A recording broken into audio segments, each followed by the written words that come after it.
Di awal film kita diperlihatkan sepasang suami dan istri bernama David dan juga Amy yang sedang dalam perjalanan di mana mereka hampir saja menabrak seekor rakun yang sedang menyeberang dan melintas tepat di jalur mereka.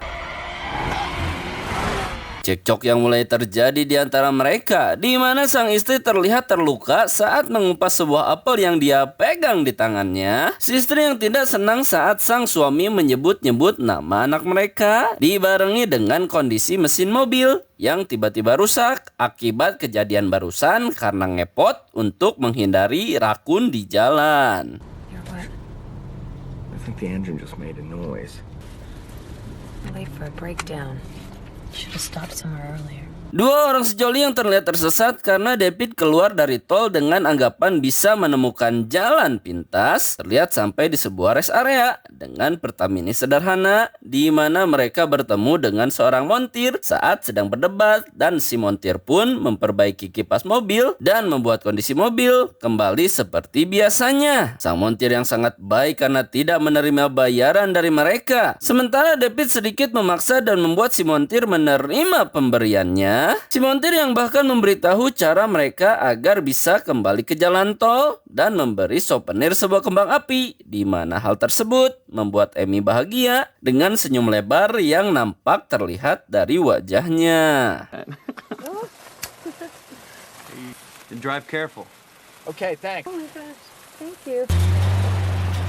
Perjalanan mereka lanjutkan di mana keadaan tak sesuai dengan apa yang mereka inginkan. Mesin mobil yang menyebalkan dan nampak kembali rusak, di mana mereka memutuskan untuk kembali ke arah rest area dengan berjalan kaki. Walaupun Amy nampak tak menyukainya dan tetap saja dia harus ikut, dia harus ngegidik dan tidak bisa berbuat apa-apa. Sampainya mereka berdua kembali ke rest area di mana suasana terlihat sepi dan nampak tidak ada satupun orang yang lembur dan bekerja di sana. David dan juga Amy yang kemudian mendatangi sebuah motel di sana di mana mereka berdua bertemu dengan sang manajer yang menjelaskan kalau si montir sudah pulang dan akan datang kembali di esok paginya.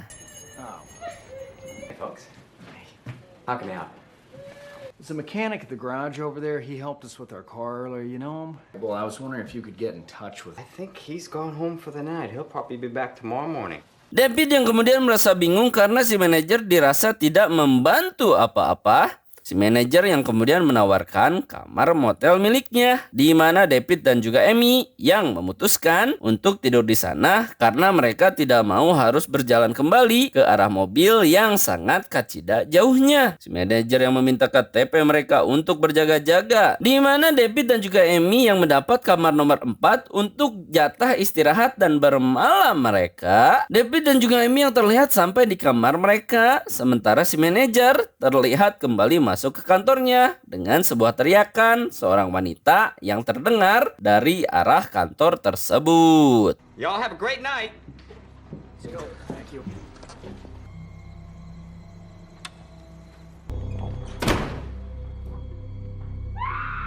Suasana kamar yang di luar ekspektasi, di mana air kantor dan cucunguk terlihat sebagai fasilitas ruangan tersebut. David dan Amy yang ternyata pasangan suami istri yang memutuskan untuk bercerai, dan ini adalah perjalanan terakhir mereka, di mana David kemudian mengelus kaki Amy, menandakan kalau dia sebenarnya masih cinta dan ingin untuk tetap bersamanya. Telepon yang kemudian tiba-tiba berdering tanpa orang yang berbicara, di mana pintu pun digedor seolah-olah sedang meneror dan mengancam mereka. Kejadian yang terus berulang dan membuat David tidak menyukainya, dan dia pun mengadukan kebisingan tersebut pada si manajer yang berada di dalam ruangan kantornya. Know what your problem is, asshole?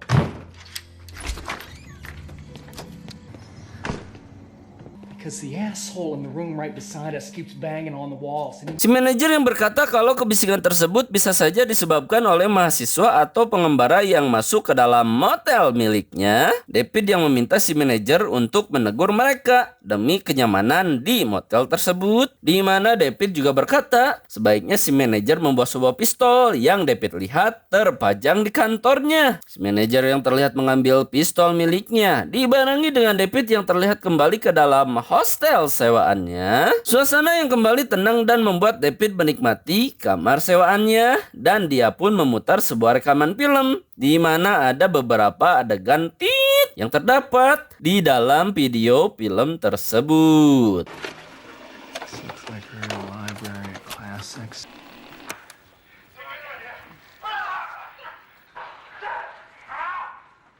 David yang memperhatikan dan merasa janggal dengan latar belakang dari tempat yang ada di dalam video tersebut. David yang menyadari kalau tempat tersebut adalah kamar yang mereka sewa, di mana dia memberitahu kepada Amy dan mengecek keadaan yang ternyata banyak kamera yang merekam mereka ketika mereka sedang ada di sana. Amy yang kemudian mengecek rekaman video yang lainnya, di mana dia kemudian merasa yakin dan listrik pun tiba-tiba terlihat mati di sana. Pintu yang digedor-gedor kembali dan listrik yang hurung parem dengan bersamaan menambah suasana lebih mencekam, dibarengi dengan sosok manusia kopet yang terlihat berdiri tepat di belakang mereka.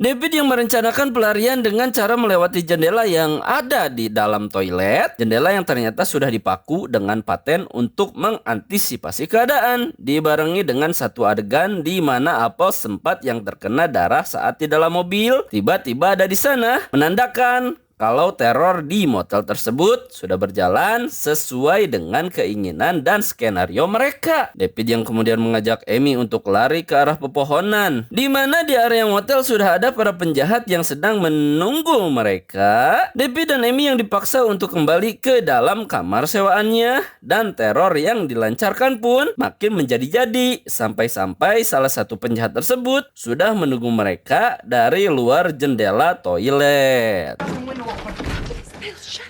Just try, okay?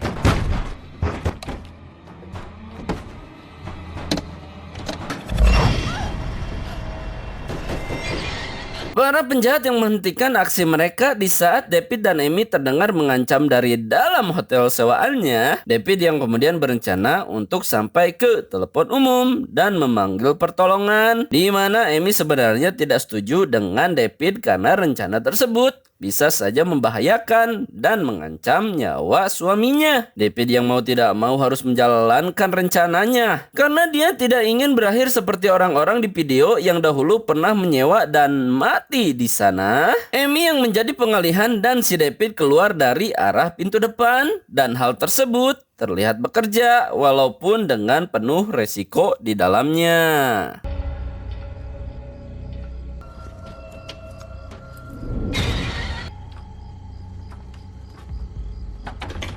David yang terlihat mengendap-endap dan sampai ke telepon umum seperti yang sudah direncanakan olehnya, terlihat dan terdengar berhasil menghubungi seseorang dan melaporkan situasinya, di mana ternyata yang menerima panggilan tersebut adalah si manajer yang langsung memberikan David serangan kejutan dengan sebuah mobil yang si penjahat kendarai ke arah dirinya. David yang terpontang-panting kembali ke dalam kamar, disambut oleh Amy yang sudah siap standby dan menunggu di depan pintu kamar tersebut. David yang kemudian mencari senjata di dalam motel untuk berjaga-jaga dan terpaksa harus memakai pecahan kaca, di mana kita akhirnya diberitahu kalau perilaku David dan juga Amy sudah diketahui melalui kamera yang dipasang dan memakai nepra merah di dalamnya.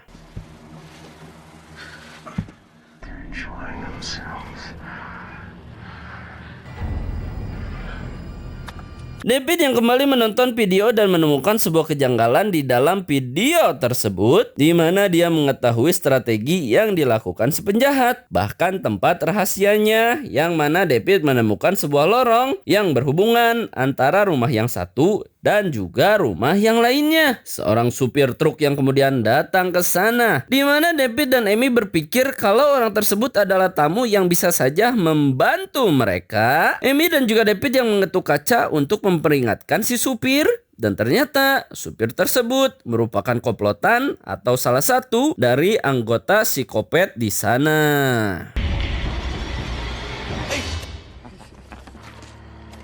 You're gonna make it. You got them all? Oh, yeah. David yang kemudian memutuskan untuk masuk ke dalam lorong agar bisa keluar dan kabur dari sana. Jalur lorong yang dipenuhi berit dan terhubung dengan kantor si manajer, di mana mereka kemudian keluar dari dalam sana dengan berhati-hati. Dan untungnya di sana tidak ada si manajer dan para psikopat yang bekerja untuk dirinya. Amy yang kemudian menemukan telepon yang bisa dia gunakan, dibarengi dengan si manajer yang masuk ke sana beserta dengan salah satu komplotannya. Si manajer yang mengetahui kalau David dan Amy baru saja ada di sana, ditandai dengan telepon yang masih terhubung, dan kemudian memerintahkan anak buahnya untuk masuk ke dalam lorong guna mengejar dan membuntuti mereka berdua. Get down there after him. David dan Amy yang kembali merangkak diikuti oleh kedua penjahat yang memburu tepat di belakang mereka. David dan Amy yang sampai di salah satu rumah di sana, di mana mereka memblokir jalur lubang tersebut dengan sebuah meja yang dia jatuhkan untuk menahan apabila ada orang yang mengikuti dan masuk ke sana. David dan juga Amy yang terlihat makin menyayangi antar sesama, di mana mereka memutuskan untuk tak berpisah padahal sudah berniat untuk bercerai sebelumnya. Polisi yang kemudian datang ke sana berkat usaha dari Amy sebelumnya, di mana sang manajer terlihat menemuinya dan berpura-pura kalau hanya dialah orang yang ada di sana, alias tidak ada siapapun yang menginap di hotel sewaannya. Everybody, buddy, if I take a look around. Yeah. All four of them. Si manajer yang bertingkah aneh dan berpura-pura mengambil kunci yang salah saat si polisi memintanya untuk membuka salah satu pintu dari kamar di sana. Pak polisi yang kemudian membuka pintu tersebut karena tidak dikunci, di mana dia terlihat mengecek semua ruangan dan menemukan sebuah lorong yang David dan Amy sudah gunakan sebelumnya. Si penjahat yang terlihat sudah sampai di tempat mereka, dan Pak polisi yang menyadari kalau situasi di sana sangat berbahaya dan tidak sedang baik-baik saja. Pak polisi yang keluar rumah dengan hati-hati dengan menodongkan senjatanya, diikuti oleh si David dan juga si Amy yang meminta pertolongan kepada polisi tersebut. He's leaving! Oh, wait! Get in the car! Mobil yang terlihat tidak menyala dan disabotase, di mana membuat Pak polisi harus turun dan memperbaiki mesin mobilnya. Si penjahat yang ada di sana dan tiba-tiba menusuk si Pak polisi dari arah belakang, membuat David dan Amy kembali harus melarikan diri untuk selamat dan terlihat masuk ke dalam salah satu rumah yang berhasil dijangkau oleh mereka. David dan Amy yang terlihat menahan pintu dengan sebuah meja, kemudian memecahkan jendela untuk mengelabui para penjahat yang terlihat sedang sibuk di luar. David yang menyobek baju Amy dengan bertujuan sebagai pengalihan, sementara dirinya akan menghadapi mereka, dan si Amy yang disuruh untuk tetap diam di atap dan menunggu David sampai kembali ke sana. The office and get that fucking guy's gun. This is our only shot. You just gotta be really quiet.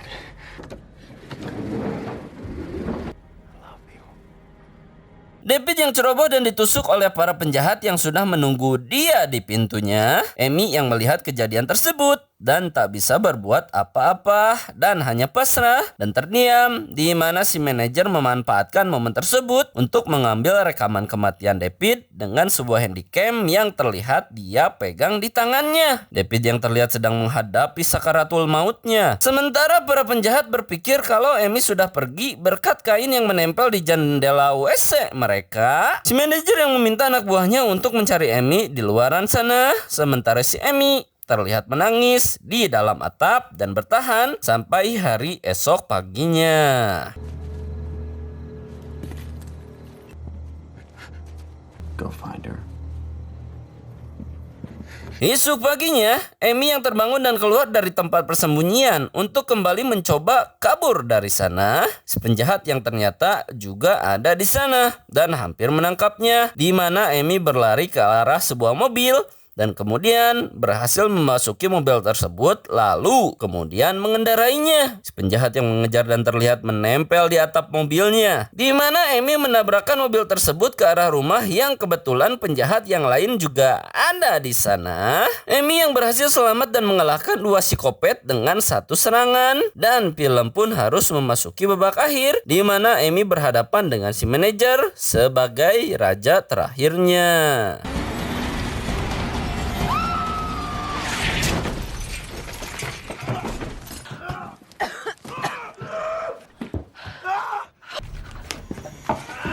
Si manajer yang murang-maring dan mengetahui kalau Amy lah pelaku dari kejadian yang sudah merenggut nyawa anak buahnya. Amy yang kemudian memblokir lorong dengan rak buku di sana, di mana dia mengambil sebuah palu untuk dijadikan senjata. Dan kemudian Amy melihat sebuah pistol tepat di dinding kantor si manajer berada. Si manajer yang kemudian mencekik Amy dari arah belakang, di mana Amy kewalahan dan hampir saja kehilangan nyawa satu-satunya. Amy yang kemudian melawan dan membuat si manajer marah kepadanya. Kemudian terlihat memukul Amy dan mengambil gambar melalui handycam yang dia gunakan kepada David sebelumnya.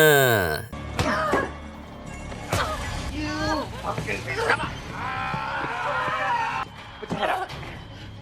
Look here. Get your face up. Hey! Hey! Hey!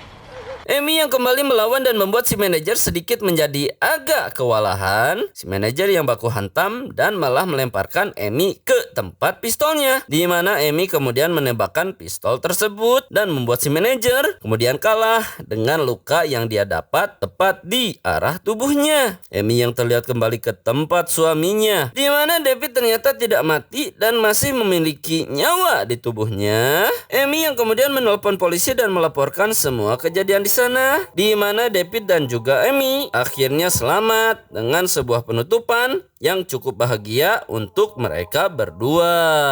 Tamat. Ending yang sangat membuat hati deg-degan kan.